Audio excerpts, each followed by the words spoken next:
You are Locked On Dodgers POSTCAST, part of Locked On Los Angeles on the Locked On Podcast Network.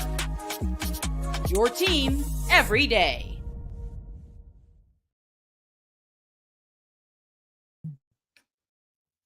There I am. Hey, what's up? What's up? No, I have not had any alcohol today. No beers whatsoever. Welcome to the Dodgers Postcast. I am Pete Fox, covering sports in LA since 2007 for both ESPN LA and NBC Sports Radio. This is the Dodgers Postcast on the Locked On Sports LA YouTube channel, the place to hang out when every game is done. And you can listen to us on the Locked On Dodgers podcast feed. Well, a comfortable win tonight. 8-4 the final to kick off the final series in this 9-game roadie. 8-4 the final. Tonight's episode brought to you by FanDuel. Make every moment more right now. New customers at FanDuel get $150 in bonus bets. That's guaranteed, win or lose. 150 bonus bucks at FanDuel.com/lockedon to get started. Well, never really felt like this one was in doubt. I don't know about you. I like it when the Dodgers score early. They did fall behind, so a comeback win. They fell behind 1-0 in the first. They put up 2 in the second. I missed the first inning. I thought this game started at like 7:08 or something. By the time I tuned in at 7:08, it was already 2-1 Dodgers into the second inning. So a nice bounce back after giving up a run in the first. James Paxton tonight was shaky. That's how I described it in the notes. I felt like every time he looked good, the next batter, he looked bad. It was all over the place. He was wild, and then he was on. He was up out of the zone. He was throwing strikes. He did a little bit of everything. That bend, don't break. Wouldn't you say, Craig? Weren't you the first one to describe James Paxton as a bend, don't break pitcher? I feel like he's been that way for the Dodgers fairly frequently. And again tonight, just did enough to win. 5 innings, 6 hits, 4 runs, 4 Ks, and 5 walks. He walked someone in almost every inning that he was out there on the mound. The first, the second, the third, and the fifth. So, I guess, it's all in the results, right? If you do enough to get the job done, then you deserve the win. But I feel like, this style, I don't know if it's a style, this, this line that he's towing right now of, just doing enough and not really being dominant is going to come back to haunt him, but he's still undefeated. He's 3-0. So who am I to tell the guy how to perform? He just doesn't seem to be out there mowing people down, hitting spots, in command of his pitches. The fastball seems to be his favorite pitch. He relies on it maybe a little too much, and sometimes just throws it right over the heart of the plate and it gets hammered. So let's just hope that he's able to get more key strikeouts in key situations than giving up walks. Tonight, 5 walks, 4 Ks. So just barely enough. That is tiptoeing down the line. Fortunately, when you have that Dodger offense behind you, it doesn't rear its ugly head as much. Another fantastic stat from tonight that all of the Dodger starters reached base, all of them. And what's really probably the most interesting part of that is Mookie Betts got on twice with walks. Well, he is a leadoff hitter, so that's what you expect from him. Walked in the second as part of that 2-run inning for the Dodgers. Teoscar started it with a single.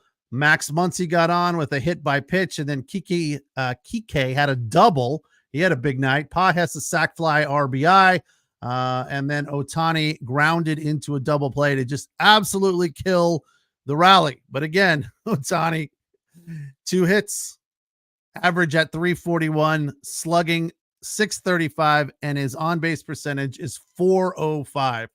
So the guy, you could say, or let me back up one step. I can say all that I want about Ohtani not being super clutch. And yes, tonight he did have 1 RBI. So with 2 hits and a run scored, which seems to be kind of his stat line. He does a little bit of everything. Walked tonight. He's got a great eye. When he strikes out, it looks terrible because his right hip is flying out of the batter's box and he's just flailing, right? He never looks like, ooh, I just missed it, right? It's always like, yeah, wasn't close. But, when you're doing that and getting on base all the time and knocking in runs and scoring runs and getting base hits, he's doing everything. I mean, it is quite remarkable that he can look so bad sometimes and then get on base, knock runs in, 2 hits, RBI. It's really, I mean, it's just remarkable. As Eric Karros has described it many times of late, the Dodgers do not give you any room to breathe. It has to be exhausting facing them. And even when Mookie Betts has an off night going over, he gets on twice with walks. And Freddie Freeman still apparently seems to be struggling. My notes about Freeman's performance tonight were more negative than positive, right? And then I find out he's in the middle of a 9-game hitting streak. I was like, oh, that's right. He's in the middle of a 9-game hitting streak. It's an embarrassment of riches. When things are going badly for them, it's way better than everyone else is good. Freddie Freeman is struggling to put the ball in play 3 out of 4 times at the plate. The 4th time, hit, walked once, so he got on base twice. OBP 424, better than Ohtani's. His average 304, and he's slugging at 429. The reason he claims that he's frustrated right now is that his consistency is not there night after night. Well, what do you want? 9 consecutive hits. To me, if you get on base for the most part, unless your name is Shohei Ohtani, if you get on base, you're doing something for the team. You are being productive. So Freddie Freeman did not look good in a couple at bats. And I'll tell you, we'll go to the hitters clinic real quick right after the break. And I'll give you my breakdown of one of his at bats tonight. Not the one with the base hit, because that looked good. It was another one. All right. Dodgers with an 8-4 win. They take game 1 against the Diamondbacks in Arizona, a series that reportedly is fairly meaningful to them. We'll talk about that next as well. I'm Pete Fox. This is the Locked On Dodgers postcast. We come on right after the game and break it down for you. Don't forget, don't stop checking out Jeff and Vince during the day. They're probably getting ready to record right now, and their Locked On Dodgers podcast will be on for you later tonight or early tomorrow morning. So be sure to check that out. You can also listen to me and them on the Locked On Dodgers podcast feed.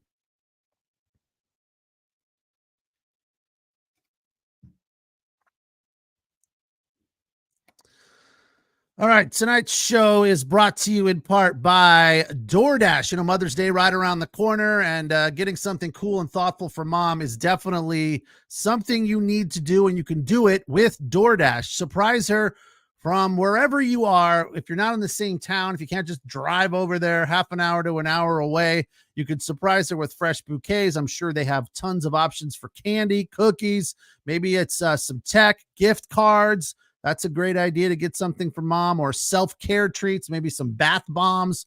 All very, very good ideas to help her Mother's Day be much, much better. Order now and get everything you need for Mother's Day on DoorDash. Use code LOCKEDONMLB to get 50% off your next order, up to $15 when you spend $15 on your next flour purchase, convenience grocery, or retail order. Now at DoorDash. That's Locked On MLB. Ordering a DoorDash today. Terms and conditions apply.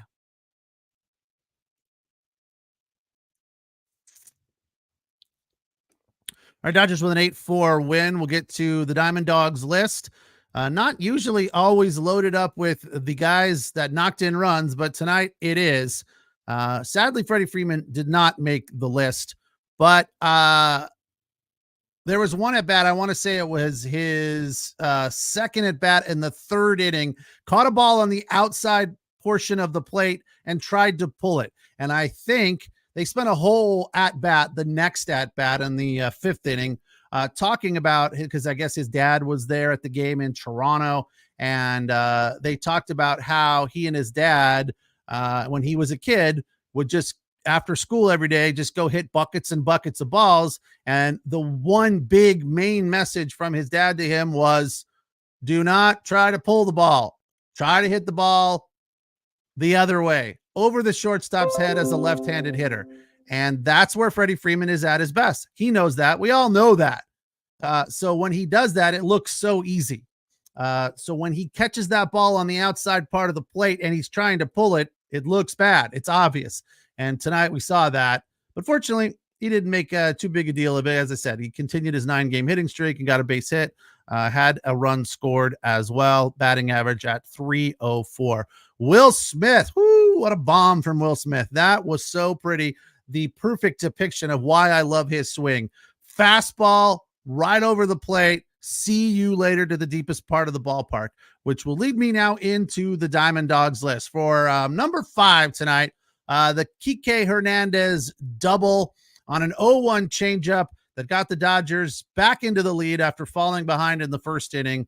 So a 2-run double there for KiKe to give the Dodgers a 2-1 advantage. For number 4 on the Diamond Dogs list, Teoscar Hernandez had a 2-run double on a 1-2 pitch. It made it 4-1, and he took it the other way again, looking like that's the only way he should ever try to hit the ball is opposite field. It came on a sinker, and he just hammered it into the gap to give the Dodgers a 4-1 advantage.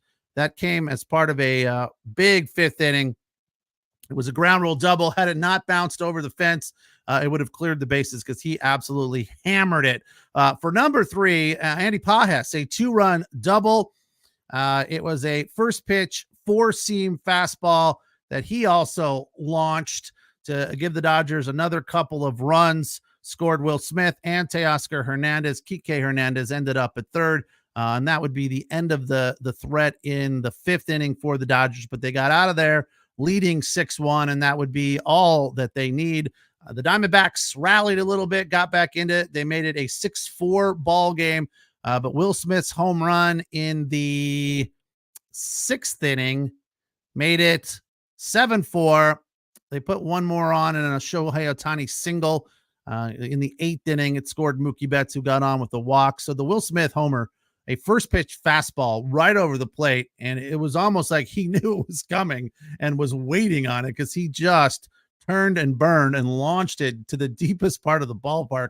It seemed like it was farther, 407 feet. They brought it up during the broadcast. Either Eric or Joe said it hit above the 408 marker on the fence. Like it says 408 on the fence. It hit above that. So how are you saying it's 407? Don't they forecast where it would have landed? I guess not. And for number 1 tonight, I couldn't pick one guy from the bullpen. So the entire bullpen who came in to preserve the win for James Paxton is number 1 on the list. Daniel Hudson, zeros across the board in 1 inning. He threw 7 pitches. That's an easy night. That's not hard-earned money there for Daniel Hudson. Joe Kelly, 16 pitches. He gave up a hit, but he was throwing at 101 mile an hour. Is it 101 miles an hour or mile an hour? I think it's miles an hour.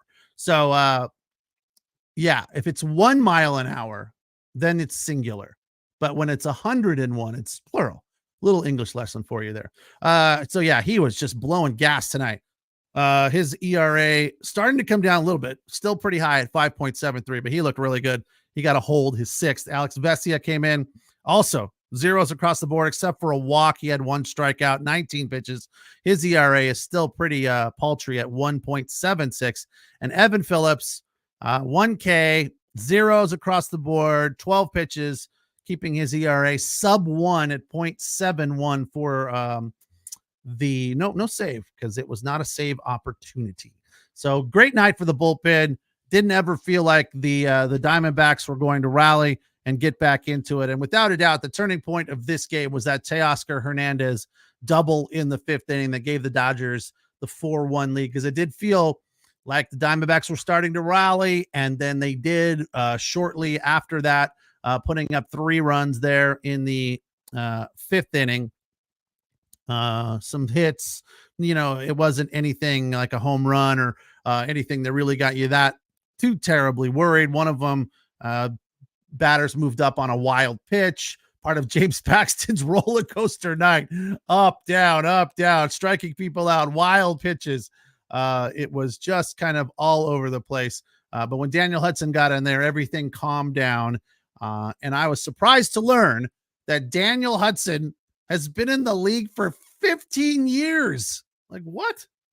That's crazy. Used to be a starter back in the day. I think they were talking about it because he was a member of the Diamondbacks, but went through a ton of injuries, and it's kind of a surprise to the Dodgers to be on the team at all, let alone being to be productive, let alone be on the team at all. They weren't really sure if he was even going to make the team, and now he's one of the high leverage guys that they throw in there in tough situations when they need to shut things down, and he's been very good for them. So that feels good. It also feels good that Vesia is, more consistent. Yeah, does it feel like that Dave Roberts has a tendency to put Vesia in there more? I don't know about all that.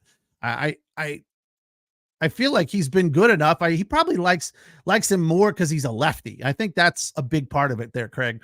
But ultimately, I got no problem with him being out there. As far as the bullpen in general, I mean, they've just been lights out on this trip. They have a .81 ERA. I think that was about the 6th inning when they threw that up. So it's probably less now because they did not allow a run. But in 20 plus innings, they've allowed 2 runs. So the bullpen has just been bowing their chest on this trip, which feels really good. I've said it for years that this team, whether they win or lose in the postseason, I know we're not anywhere close to that, but we're always thinking about that. It's always in the back of our mind. We're always wondering, how it's going to turn out down the road. This team will win or lose based on the play of the bullpen. It's been that way for years. It will be that way again. And then you could extrapolate that a little bit more to say pitching in general. Like you got to have the starter in the playoffs at least go 4 or 5.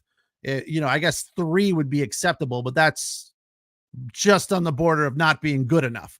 So if the formula that they've been working with thus far into the season can be continued on into the postseason, get the starter into the 5th inning, and then give it over to the bullpen. If they can keep that rolling all season long and into the postseason, with Walker Buehler back and Gratterall back, and any one of these guys, Sheehan, Dustin May, Tony Gonsolin, any one of those guys thrown into this rotation, the way things are going right now, I think we're going to be okay. But it really does have a lot to do with how the bullpen plays and how stingy they are. So I love seeing this. I love feeling confident about the bullpen. I more than anything, I think the depth of the bullpen is what makes me most confident. It's not necessarily that they're all playing well. It's that there are just a lot of guys that you don't go, oh no, so-and-so's coming in, right?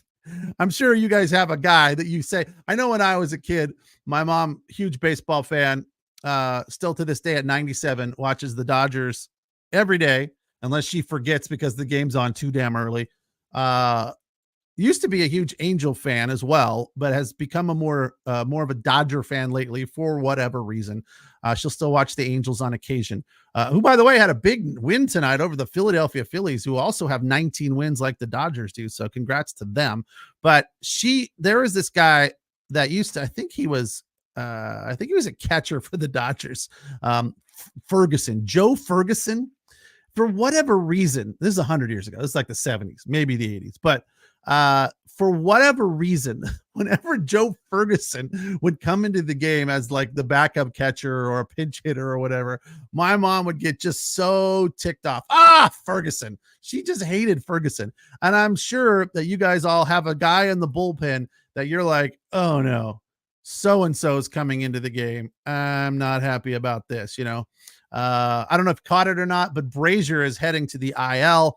He has a calf strain. So they brought up, who'd they bring up? He's not on the roster yet. But Chris Matt is there. I like that. I was just, saddened and a little frustrated when they sent him down a few weeks ago. And I like to see him back because he's been pretty good for them when he gets out there. And of course, Ryan Yarbrough just continues to dazzle with this 74-mile-an-hour fastball. So when I look up and down this pitching roster right now, I don't feel like there's a guy that I go, oh no, when he comes out. It was Vesia for a while, right? I mean, I think we all gave Vesia a load of crap there for a few days, and he's turned it around. And you can't criticize Vesia for his approach, right? For his attitude. I mean, he looks like he's playing harder than anyone else on the field. He does not have that laid back, kick back coolness that Joe Kelly has, right? He looks like he's ready to get into a scrap at any given moment. But Michael Grove, although he took the loss in the bullpen game in the finale against the Jays, he's been pretty good. Gavin Stone, I guess, up and down, but he's had some back-to-back good outings. Obviously, we're talking about starters and relievers, but there's not a guy here that I go, ugh, no, please don't give him the ball right now. And that could change tomorrow or the next day. As Jeff and I from the Locked On Dodgers podcast have discussed a few times, he brought up a very, very accurate point, salient point, that bullpen pitchers are one of the most volatile professional athletes in all of sports. From day to day, things can change dramatically. And then sometimes their head gets involved and everything can go south. Like, as dominant as Ryan Yarbrough has been of late, if he comes out and has a bad outing, that could snowball into 3 or 4 bad outings. Same goes for Joe Kelly or Alex Vesia. Any one of these guys in 2 or 3 days, we could be sitting here going, oh, this guy's, get him out of there. He's terrible. Don't give him the ball. Send him down. But right now, we're just like, this is solid. This is too good to be true. So let's just close our eyes and hope that it keeps going. I have a fantastic stat for you that somebody in the comments just shared, and I'll share that with you about this game, of course, coming up after our final break. Tonight's show is, of course, available for you on the Locked On Dodgers podcast feed, and you can watch us anytime on the Locked On Sports LA YouTube channel, the place to hang out when every game is done. I'm Pete Fox, and this is the Locked On Dodgers postcast, breaking down an 8-4 win over the Diamondbacks in Arizona. All right, tonight's show also brought to you by FanDuel. It's playoff time in the NBA. Yeah, the Lakers had a thriller tonight against the Denver Nuggets, but they end up losing and are eliminated 4-1.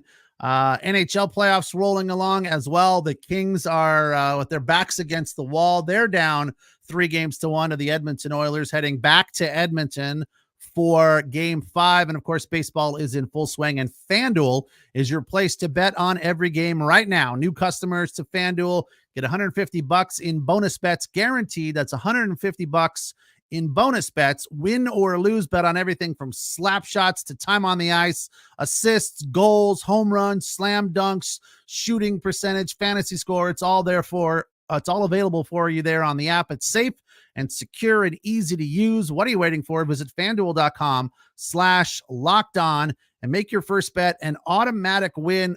FanDuel.com, America's #1 sportsbook. Tonight's show also brought to you by Monopoly Go. I'm sure you've heard of it by now because it's been downloaded over 150 million times. It's a great twist on Monopoly where you play on not one, but hundreds of Monopoly boards in crazy locations, building up amazing cities that bring you big money. But the best part is messing with your friends that are also playing Monopoly Go with you.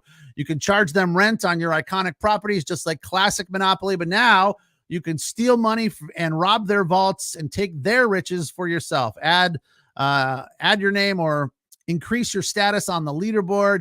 It will show you who has the biggest money and who is the biggest monopoly tycoon. You can team up with friends and people all around the world in timed tournaments and earn huge rewards. So get in the game now and join your friends. Download Monopoly Go for free at the App Store or the Google Play Store.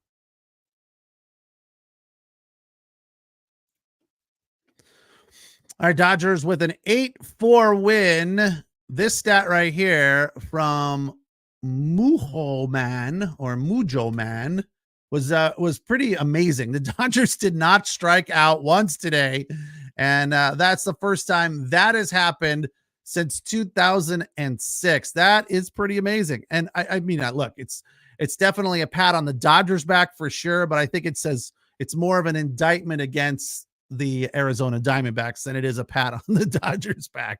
They just didn't have a good night on the mound. I mean, it wasn't their night at all. So Dodgers obviously are very effective at the plate. Again, we look at this team up and down the lineup, and you look at the guys that are struggling. I was unaware of the fact. I know what KiKe Hernandez batting average is, right around 270.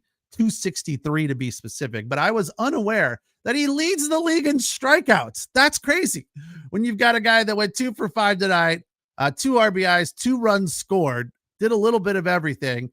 His slugging percentage, very solid at 466. He leads the league in strikeouts. He doesn't feel like a guy that strikes out a lot to me. As I've said, he seems very effective at putting the bat on the ball, and he's very good at hitting the ball the other way. So, again, it's an embarrassment of riches. Max Muncy's still a little bit struggling.